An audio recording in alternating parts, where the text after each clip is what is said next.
ଦେଖନ୍ତୁ ନିଶ୍ଚିତ ଭାବରେ ଏକ ଦୁର୍ଭାଗ୍ୟଜନକ ଘଟଣା ଏଭଳିଆ କୌଣସି ମାନବିକୀୟ ଘଟଣା ନୁହେଁ ନିଜେ ଜାଣିଶୁଣି ଏଭଳି ଭାବରେ ଯେଉଁ ନିୟମକୁ କାନୁନକୁ ହାତକୁ ନେବା ଅତ୍ୟନ୍ତ ଦୁଃଖଦାୟକ କଥା ତୁମର କିଛି ବି ଡିମାଣ୍ଡ ଅଛି ସରକାରକୁ ତୁମେ ଡିମାଣ୍ଡ କରିପାରିବ କହିପାରିବ କିନ୍ତୁ ବସ୍ ଭାଙ୍ଗିବା ଯାତ୍ରୀମାନେ ଥିବା ଅବସ୍ଥାରେ ବସ୍କୁ ଚଢ଼ାଉ କରିବା ଲୋକମାନଙ୍କ ଉପରେ ଆକ୍ରମଣ କରିବା ପୋଲିସ ଉପରେ ଆକ୍ରମଣ କରିବା ଏ ମାନବିକତା ନୁହେଁ କି ମନୁଷ୍ୟର କର୍ତ୍ତବ୍ୟ ମଧ୍ୟ ନୁହେଁ ତେଣୁ ସରକାର ଆ ଉପରେ ନିଶ୍ଚିତ ଭାବରେ ଦୃଢ଼ରୁ ଦୃଢ଼ କାର୍ଯ୍ୟାନୁଷ୍ଠାନ ଗ୍ରହଣ କରୁଛନ୍ତି ଆପଣମାନେ ଜାଣିଥିବେ ଇଏ ମୋହନ ମାଝୀଙ୍କ ସରକାର ଇଏ କେବେ ବି ଯେଉଁମାନେ ଏଭଳି ଦୁରାତ୍ମକ କାମ କରିବେ ତାଙ୍କୁ କେବେ କ୍ଷମା ଦେବ ନାହିଁ ସେଥିପାଇଁ ସେମାନଙ୍କର ଲାଇସେନ୍ସ ମଧ୍ୟ କ୍ୟାନସେଲ କରିବା ପାଇଁ ସରକାର ନିଷ୍ପତ୍ତି ନେଉଛନ୍ତି ଏବଂ ଦୃଢ଼ କାର୍ଯ୍ୟାନୁଷ୍ଠାନ ନେବା ପାଇଁ ମଧ୍ୟ ସରକାର ନିଷ୍ପତ୍ତି ନେଇସାରିଛନ୍ତି ପ୍ରତିବାଦ ନାଁରେ ଅରାଜକତା କରାଗଲା 500 ଅଟୋ ଆଣିକି ମାଷ୍ଟରକାନି ଛକରେ ରଖାଗଲା ପ୍ରତିବାଦ ନାଁରେ ସହରର ଶାନ୍ତି ଶୃଙ୍ଖଳା ଭଙ୍ଗ କରାଗଲା ସରକାରୀ ସମ୍ପତ୍ତି ଭଙ୍ଗଲା ତାଙ୍କଠାରୁ ଜବତ କରାଯିବ କି ଏ ନିଶ୍ଚିତ ଭାବରେ ସରକାର ମଧ୍ୟ ତା ଉପରେ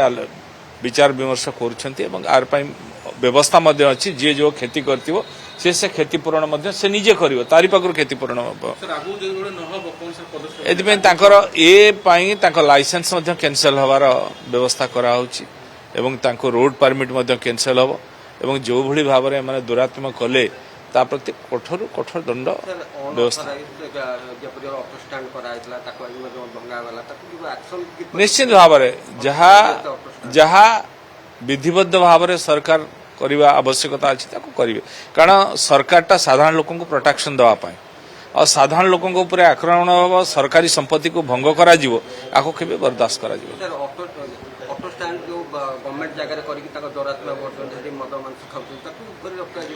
ନିଶ୍ଚିତ ଭାବରେ ତାପରେ ମଧ୍ୟ ସରକାର ବିଚାର ବିମର୍ଶ କରୁଛନ୍ତି ତେଣୁ କାର୍ଯ୍ୟାନୁଷ୍ଠାନ ମଧ୍ୟ ସରକାର ଗ୍ରହଣ କରିବେ